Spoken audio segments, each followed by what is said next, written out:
sejam muito bem-vindos a mais um programa Tricentados.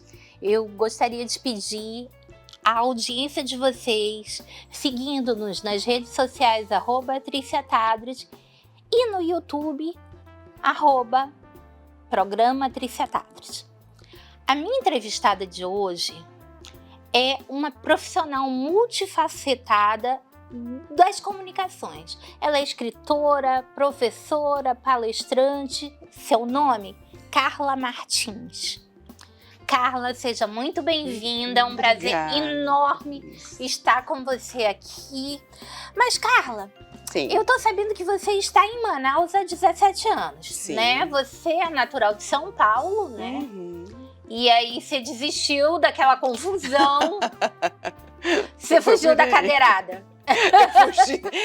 Eu fugi da cadeirada porque aquilo ali realmente é uma confusão.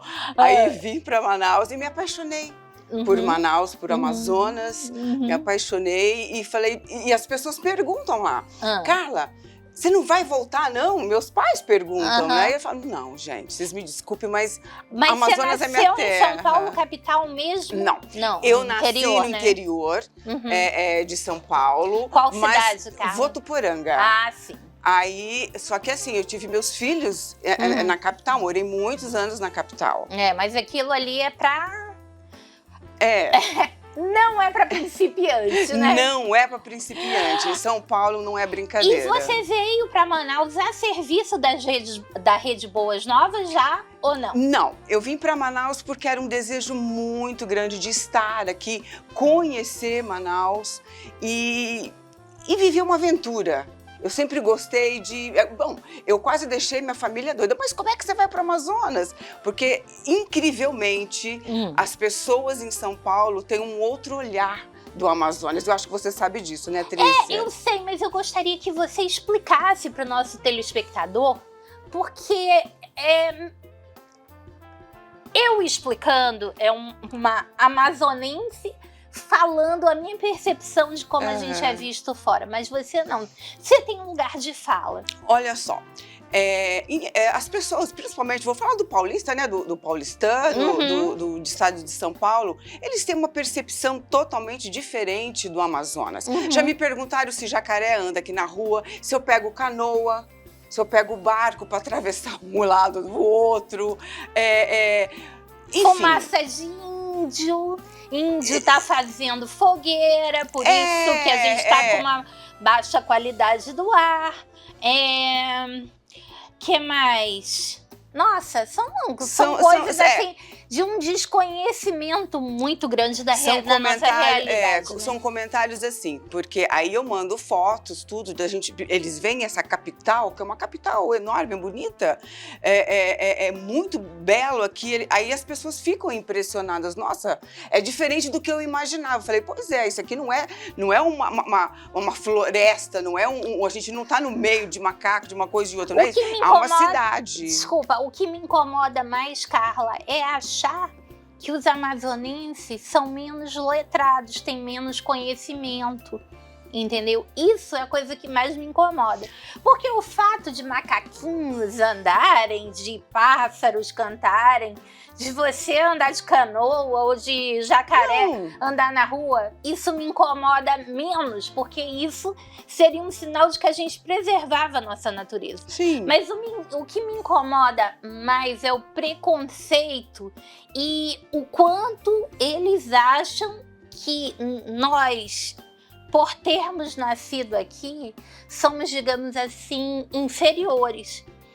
E a gente vê que, assim, quando a gente vê nesse mundo que o presidente da Ordem dos Advogados do Brasil Nacional é amazonense, o presidente da Confederação Nacional do Comércio de todos os SESCs, SENACs do Brasil é amazonense, o maior psicólogo forense do Brasil é amazonense, o relator da nossa Constituição, que ainda está em vigor, né, desde 88, é amazonense, e uma série de pessoas de destaque são amazonenses. E a gente não é Nós não deixamos ficar devendo nada aos outros estados, muito pelo contrário.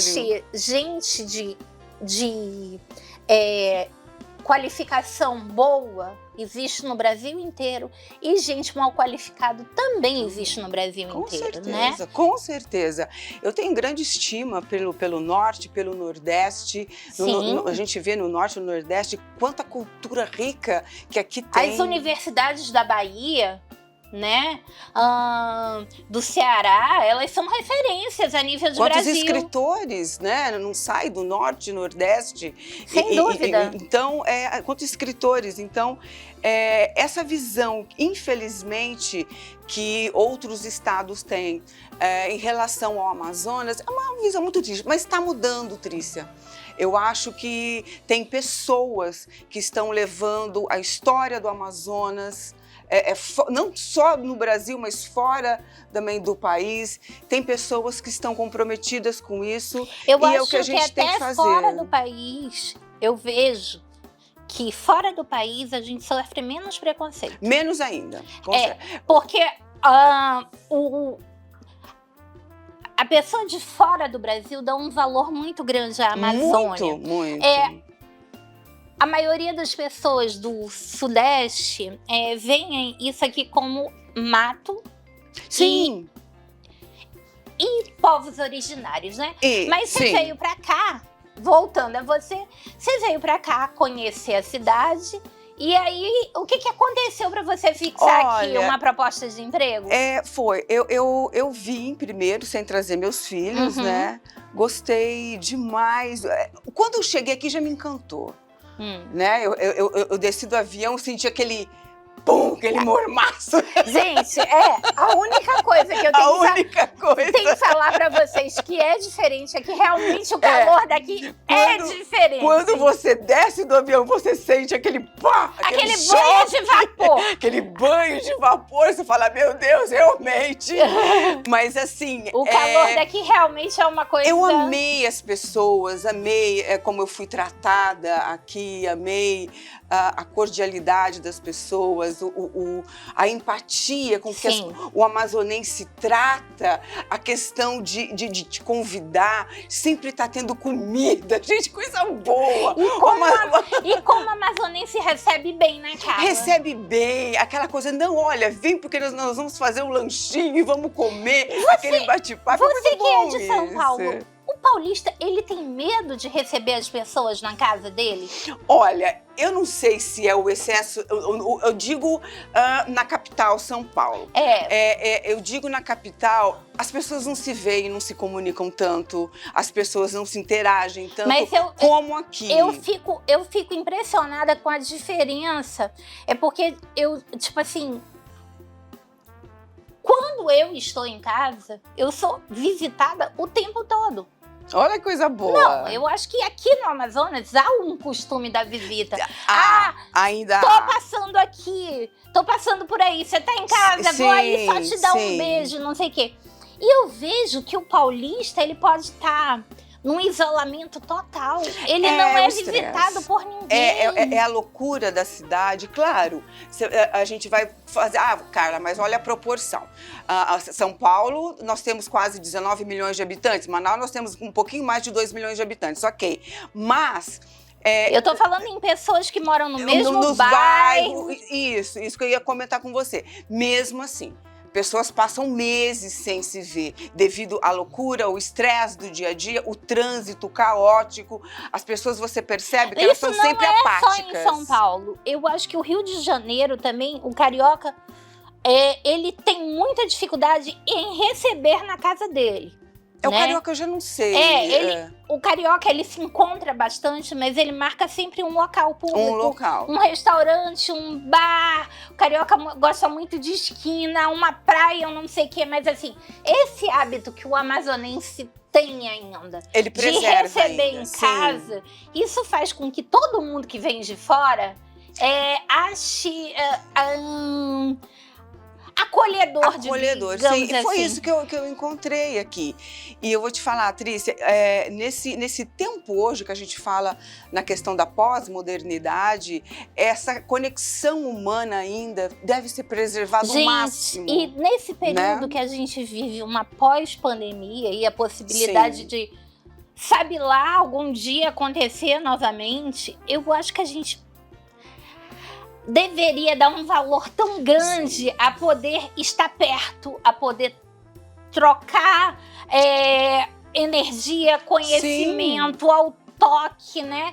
Porque nós passamos por um período muito difícil aqui no Amazonas. É um período né? demais, complicado. O mundo passou por isso, né, Mas Trícia? o Amazonas, você estava aqui, você viu que aqui o negócio foi feio, né? Foi feio, nossa. A variante amazônica foi... O que aconteceu aqui foi alarmante em todos os sentidos. Outra coisa que fora daqui as pessoas não têm noção.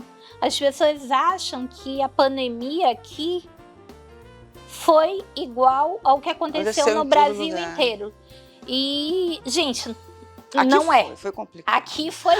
A gente abria ali as redes sociais, a gente via todo dia, né? Era morte, morte, morte, não, uma atrás da outra. E eu já deixava, assim... Tipo, eu ligava na missa das 7 da noite e aí eu já via todo mundo que tinha morrido naquele dia. Sim. E o meu pai, morando no Rio, ele perguntava assim pra mim, quais as novidades? A novidade era, né, aí eu falava, relata... hoje morreu fulano, fulano, Sim. fulano, fulano. Aí ele dizia pra mim, você tá parecendo um coveiro. Justamente. A gente só tinha isso pra falar. Até que foi a minha mãe, até que foram meus tios, até foram a minha avó, foram 5 pessoas na minha família. Na sua família? Na minha família. Eu conheço gente que perdeu todo mundo, que sobrou uma única pessoa da família. Bom, mas se a gente ficar falando sobre esse tema, a gente não vai poder contar tudo de bom que você faz. Então, teu primeiro trabalho aqui já foi na RBN? Sim, já foi. Inclusive, assim, quando eu cheguei, eu fiz a graduação em teologia, porque era um sonho. Era um sonho? Era um sonho porque eu queria saber mais a profundidade de Deus, eu queria ter conhecimento do grego para entender mais, né, a questão da Bíblia, do hebraico. Então, eu fiz teologia, que era um sonho realmente. Já na faculdade de Boas Novas? Isso, já lá na faculdade. Então, aí eu fui caminhando, depois fui para o programa de rádio, fiz também um programa de TV lá, aí trabalhei na faculdade como professora de jornalismo, também de teologia depois, e na coordenação de extensão. E aí foi quando eu realizei os sonhos de escrever. Eu precisava, assim, parar um pouco com as coisas e decidi começar a escrever. Então, Carla, eu vou pedir um intervalinho comercial e a gente volta para falar dessa Carla escritora. Vamos lá. A gente volta já já.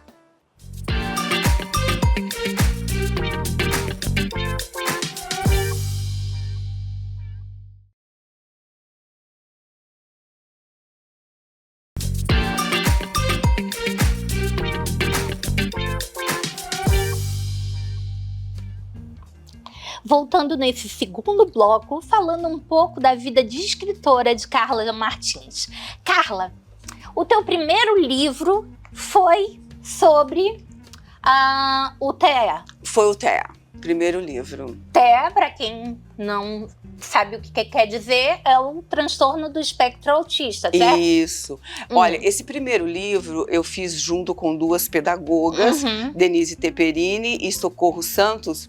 Na realidade, nós reunimos histórias de famílias, de mães, famílias e profissionais no Amazonas que receberam o diagnóstico e profissionais que cuidam da criança autista. Então, Trícia, foi algo muito gratificante para mim, porque são histórias assim que a gente vê a falta de políticas públicas no estado para essa criança, a falta de escolas, né, especializada, de pessoas capacitadas para essa criança, e histórias assim, como a mulher, principalmente eu vi que a mulher, como ela se volta totalmente para esse filho. Eu digo filho A mãe atípica porque é uma guerreira de verdade. A maioria deixa tudo, a sua profissão, o seu trabalho, e volta tudo para cuidar especificamente daquela criança. E na maioria dos casos, infelizmente, as mães atípicas são mães solo, né? Dificilmente o companheiro ele persevera junto, permanece. Você falou algo agora muito importante, Trícia, porque, claro, tem homens que ficam ali, vão ajudar, vão cooperar, claro, mas a maioria dos homens, eles não conseguem entender essa relação com a criança, de querer algo melhor para essa criança dentro da sociedade. A maioria dos homens, eles não estão preparados para qualquer coisa que saia do script. Né? Para dividir, vamos dizer assim. Quando a gente planeja ter um filho, né? E hoje, eu era louca para ser avó. E hoje eu te confesso que eu já tenho medo de ser avó. Uhum. Pela quantidade de crianças, até que se descubra o que está causando isso, hoje estão associando a microplásticos, né? A gente não sabe, já associaram a falta de vitamina D, já associaram a vacina. É em pesquisa ainda. A gente não sabe o que pode provocar o autismo. E a gente não sabe o que uma criança autista sente, gente. Ela não sabe verbalizar. Então, a gente fica num momento de... É muito difícil, É muito difícil criar ali, Trícia. A mãe vai tentando criar meios de comunicação para que o filho se sinta bem, para que a família possa se sentir bem, interagir. Porque, assim, nós sabemos que o autista não gosta do toque. Uhum. Ele tem sensibilidade com texturas, a textura alimentar. Barulho. Então, são tantos detalhes que a mãe vai tentando criar meios para ele se adequar ao meio ambiente. Mãe é que consegue entender, né? Porque a criança portadora ou adulto de neurodivergência, ele tem um mundo particular.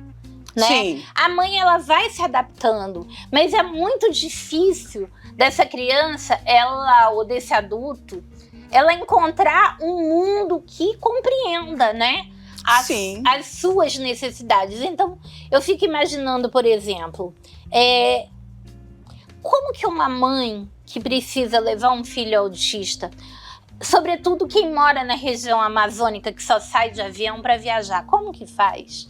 Né? É complicado. É um barulho muito grande, é uma incidência de raio solar muito grande. Sim. É uma sensação de confinamento, né?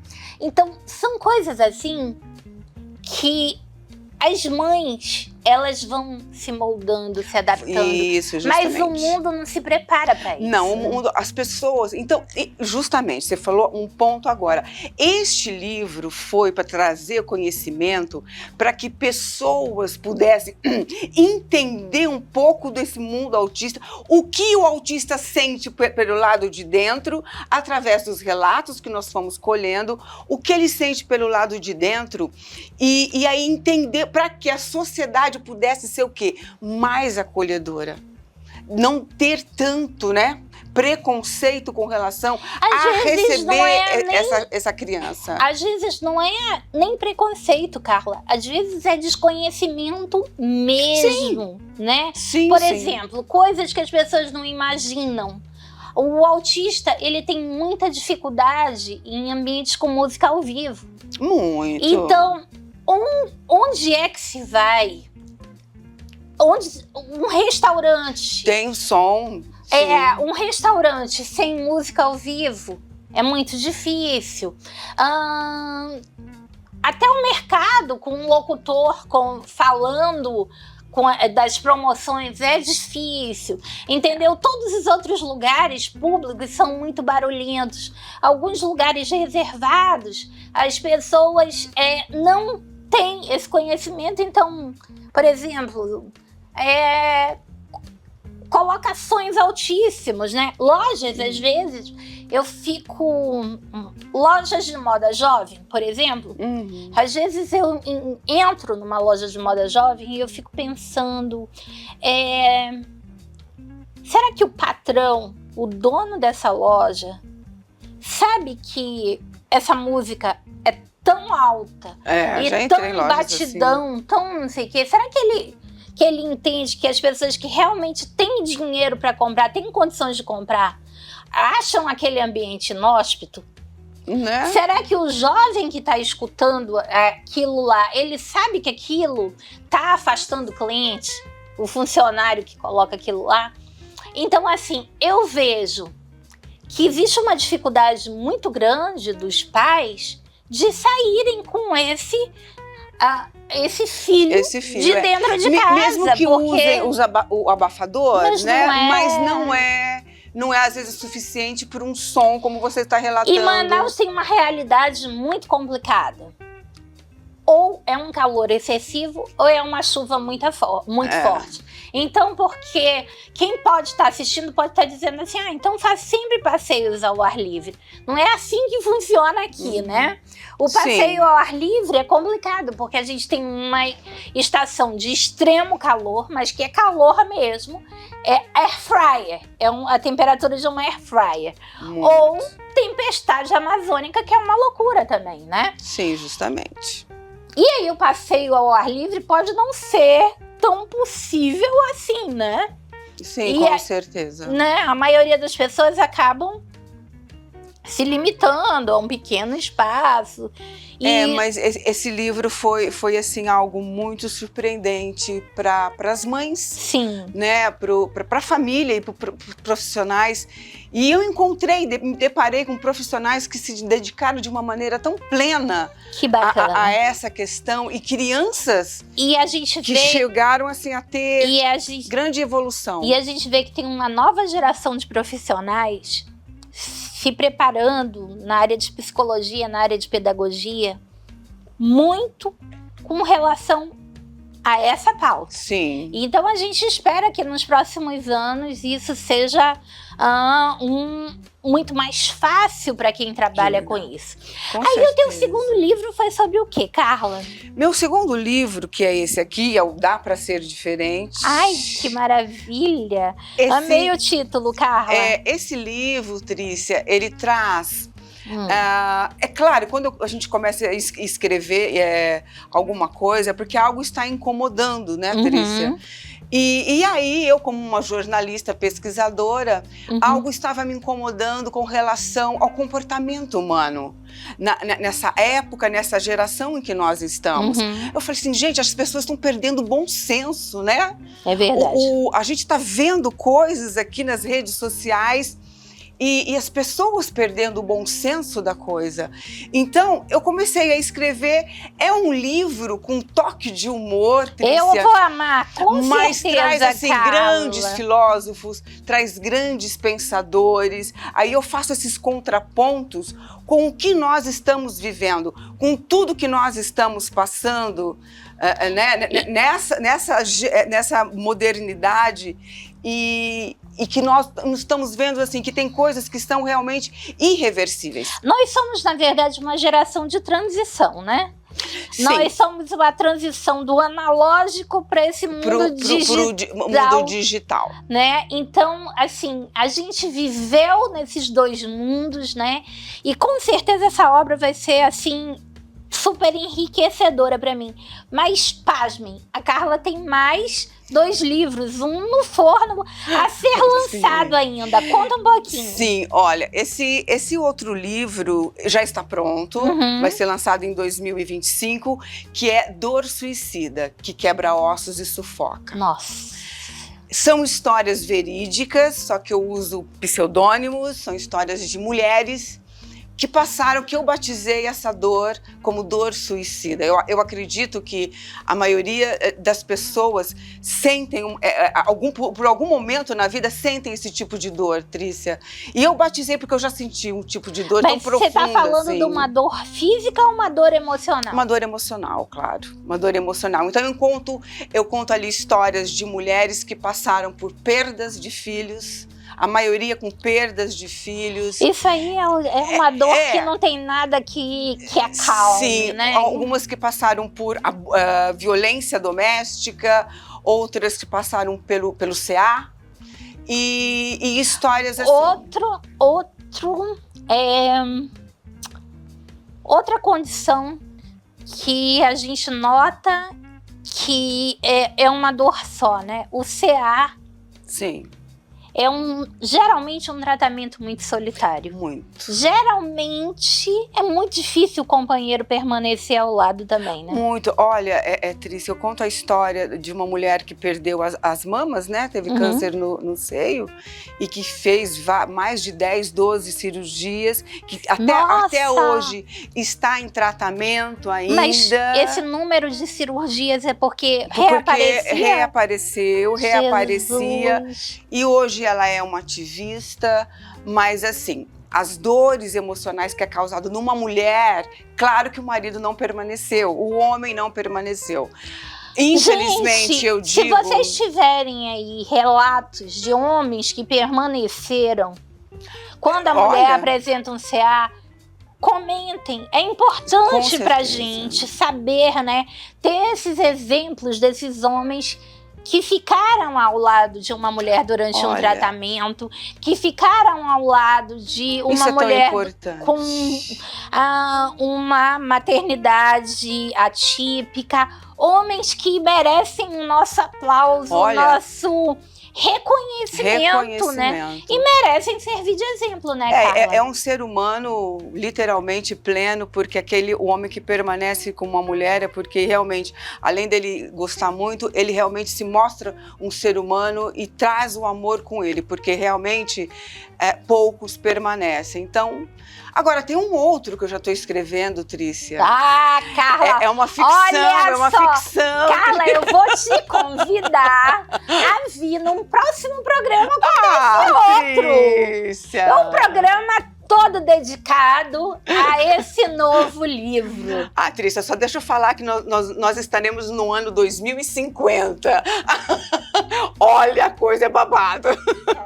Bom, então eu agradeço a audiência de vocês e a Carla Martins vai voltar para falar sobre esse novo livro. Muito obrigada!